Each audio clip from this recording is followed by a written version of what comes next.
చిలకలూరిపేటలో YCP రాజకీయం కీలక మలుపు తిరుగుతోంది.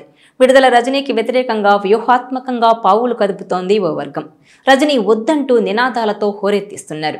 దీంతో వైసీపీ మాజీ మంత్రి, చిలకలూరిపేట మాజీ ఎమ్మెల్యే విడుదల రజనీకి మరో బిగ్ షాక్ తగిలినట్లయింది.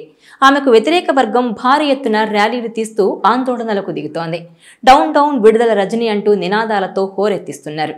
గత 5 ఏళ్లలో అరాచకాలు, అక్రమ వసూళ్లు, భూదందాలతో ఆమె అరాచకాలకు పాల్పడ్డారని వ్యతిరేక వర్గం నాయకులు నినాదాలు చేశారు. ఇదే సమయంలో రజనీ వద్దంటూ భారీ ఫ్లెక్సీలను కూడా ఏర్పాటు చేశారు. నిరసనకారులుగా మారిన వ్యతిరేక వర్గం కార్యకర్తలు ప్లకార్డులు ప్రదర్శించారు. అనంతరం స్థానికంగా ఓ ఫంక్షన్ హాల్లో సమావేశం నిర్వహించారు. మాజీ మంత్రి విడుదల రజనీ ఎన్నో అరాచకాలకు పాల్పడ్డారని, సొంత పార్టీ వారిపై అక్రమ కేసులు కూడా పెట్టించారని విమర్శలు గుప్పించారు.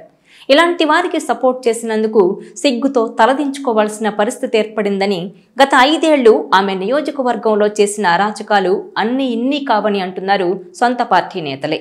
సభ్య సమాజం తలదించుకునేలా రజనీ వ్యవహారం ఉందని పెద్ద ఎత్తున ఆరోపణలు చేస్తున్నారు. ఆమె కారణంగా అనేక కుటుంబాలు అన్యాయంగా రోడ్డున పడ్డాయని తెలిపారు. ఈమెను నియోజకవర్గం వైసీపీ బాధ్యతల నుంచి తప్పించాలని కూడా డిమాండ్ చేశారు. ఈ నేపథ్యంలోనే చిలకలూరిపేట వైసీపీ ఇన్ఛార్జిగా మళ్లీ నియమితులైన మాజీ మంత్రి విడుదల రజనీ వ్యవహారం వైసీపీలో మరోసారి వివాదానికి, రాజకీయ చర్చకు కూడా దారితీసింది. ఆమెను వ్యతిరేకిస్తున్న వర్గం తీవ్ర స్థాయిలో ఇటీవల ఓ ఉద్యమాన్ని నిర్మించింది. 2 రోజుల కిందట నిర్వహించిన సమావేశంలో వందలాది మంది నాయకులు, కార్యకర్తలు పాల్గొని రజనీకి వ్యతిరేకంగా అనేక ఆరోపణలు చేశారు. రజనీ వల్ల పార్టీ నాశనమైందని, నాయకులు దూరమయ్యారని, కార్యకర్తలపై కేసులు కూడా పెట్టించారని వాపోయారు. నియోజకవర్గం ఇన్ఛార్జిగా రజనీని తప్పించాలని ప్రధానంగా వారంతా డిమాండ్ చేస్తున్నారు. 2019 ఎన్నికల్లో తొలిసారి పోటీ చేసిన విడుదల రజనీ చిలకలూరుపేట నుంచి విజయం దక్కించుకున్నారు. ఆ తర్వాత జగన్ మంత్రివర్గంలో వైద్య ఆరోగ్య శాఖ మంత్రిగా పనిచేశారు. అయితే ఈ సమయంలో తనను విభేదించిన వారితోనూ, తనను వ్యతిరేకించిన వారితోనూ కక్ష కట్టినట్టు వ్యవహరించారని పార్టీలోని సొంత నాయకులే చెబుతున్నమాట. ఆమె తీసుకున్న నిర్ణయాలను, అలాగే ఆమె కుటుంబ సభ్యుల ప్రమేయాన్ని ప్రశ్నించిన వారిపై కేసులు పెట్టించారని కూడా వారంతా ఆరోపిస్తున్నారు. ఆ కేసుల నుంచి ఇప్పటికీ బయటపడలేదని చాలామంది నాయకులు ఆవేదన వ్యక్తం చేస్తున్నారు. మళ్లీ ఇప్పుడు ఆమెకే పగ్గాలు అప్పగించడం వల్ల తాము పార్టీకి పని చేయలేమని, పార్టీలో సులభంగా స్వేచ్ఛగా పనిచేసుకునే వాతావరణం ఉండదని కూడా వారు చెబుతున్నారు. ఇక 2024 ఎన్నికల్లో గుంటూరు వెస్ట్ నియోజకవర్గం నుంచి పోటీ చేసిన విడుదల రజనీ అక్కడ ఓడిపోయారు. అనంతరం మళ్లీ తిరిగి తన పాత నియోజకవర్గమైన చిలకలూరుపేటకే వచ్చేశారు. ఆ వెంటనే పార్టీ అధినేత కూడా ఇందుకు పచ్చ జెండా ఊపారు.